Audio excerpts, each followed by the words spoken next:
Assalamualaikum warahmatullahi wabarakatuh. Perkenalkan nama saya Nenden Asri Pujianti dengan NPM 102210004 dari kelas C1 Akuntansi. Di sini saya akan memaparkan materi mata kuliah Pendidikan Agama Islam dari pertemuan 1 sampai pertemuan 6 yang diampu oleh Bapak Budi Jatmiko. Baik, yang pertama ada materi mengenai Tarifatul Quran atau mengenal Al-Quran. Pengertian Al-Quran.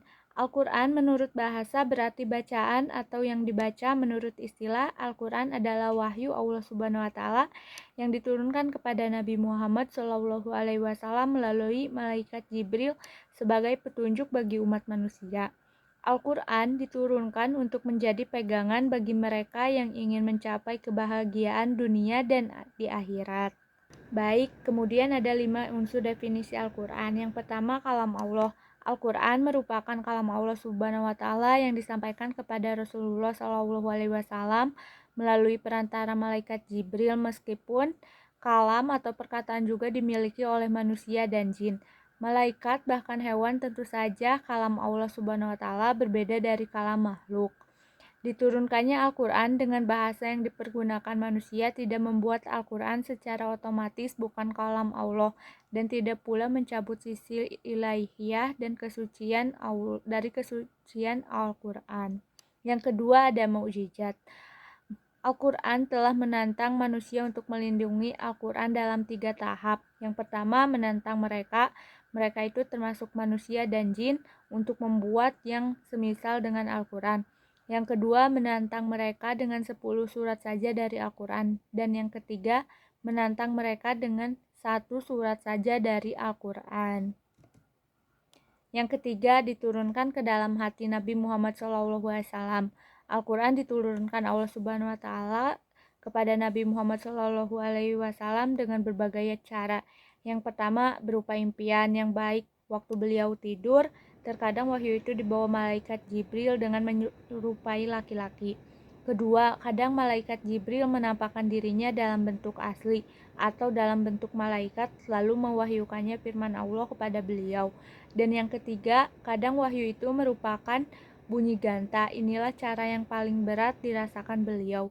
Dan yang terakhir, diterima di atas langit ketujuh langsung dari Allah Subhanahu wa Ta'ala yang disebut sebagai Mi'raj. Kemudian yang keempat, diriwayatkannya secara mutawatir. Tarifatul Quran secara mutawatir adalah pengetahuan yang disampaikan dengan penjagaan yang ketat dari generasi ke generasi dan diakui secara luas sebagai benar tanpa keraguan. Cara membaca Al-Quran secara mutawatir. Yang pertama, orientasi asli. Yang kedua, pengajaran dari ulama. Yang ketiga, makna yang tidak berubah. Berarti maknanya tidak diubah. Yang kelima, membacanya bernilai ibadah. Makna ibadah dalam membaca Al-Quran, yang pertama kontak langsung dengan Allah, yang kedua bentuk penghormatan, dan yang ketiga penyucian diri. Kemudian materi kedua mengenai Asmaul Quran atau nama-nama Al-Quran. Nama-nama Al-Quran, di sini saya akan menyebutkan nama-nama Al-Quran beserta artinya.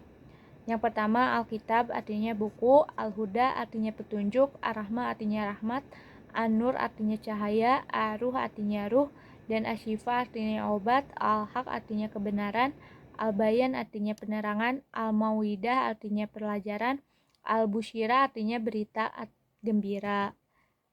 Fungsi Al-Quran. Yang pertama, Kitabul Naba wal Ahbir, kitab berita dan kabar. Dalam Al-Quran terdapat kabar berita tentang masa depan, yaitu Yaumul Akhir, dan juga cerita-cerita masa lampau seperti cerita nabi-nabi dan orang-orang soleh dan juga kaum yang ingkar. Yang kedua, Kitabul Hukmi wa Syariat atau kitab hukum syariat. Al-Quran juga berisi hukum-hukum syariat yang harus dijalankan untuk mewujudkan kemaslahatan hidup manusia di dunia dan di akhirat. Yang ketiga, Kitabul Jihad, kitab jihad. Al-Quran menekankan beberapa persoalan penting dan salah satunya adalah manusia jihad. Dan yang keempat, Kitabut Tarbiyah. Al-Quran mendidik jiwa-jiwa manusia menjadi jiwa-jiwa yang mempunyai kemuliaan diri, mandiri, bebas dari penghambaan sesama makhluk bermasyarakat, beradab, dan tahu nilai murni sebagai manusia yang berperan sebagai hairo umam. Yang kelima atau yang terakhir, minhajul hayah, yaitu pedoman hidup. Allah memerintah agar manusia menerima Al-Quran dengan tidak ragu-ragu dan meyakini kebenarannya sebagai petunjuk dan pedoman hidup.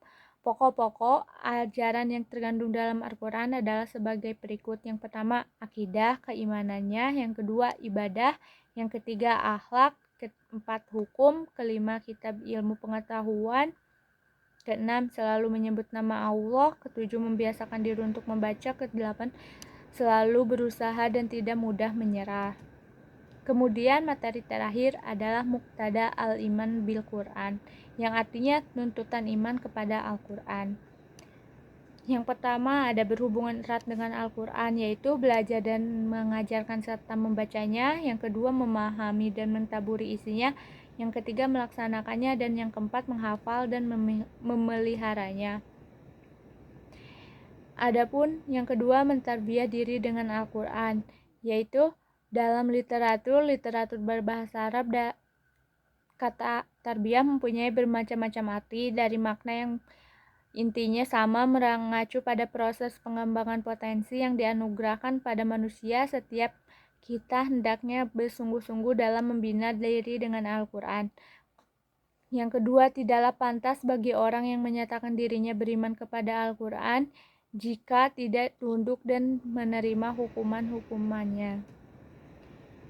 Kemudian menyeru orang kepadanya atau ad-dawaitu ilaihi, yaitu dengan mengajak orang lain untuk mengikuti segala petunjuk Al-Quran dengan cinta, kepedulian, dan rasa tanggung jawab secara sesama manusia.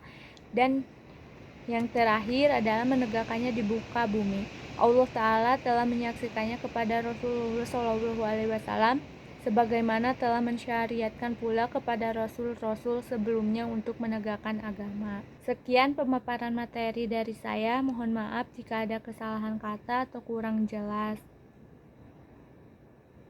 Wassalamualaikum warahmatullahi wabarakatuh.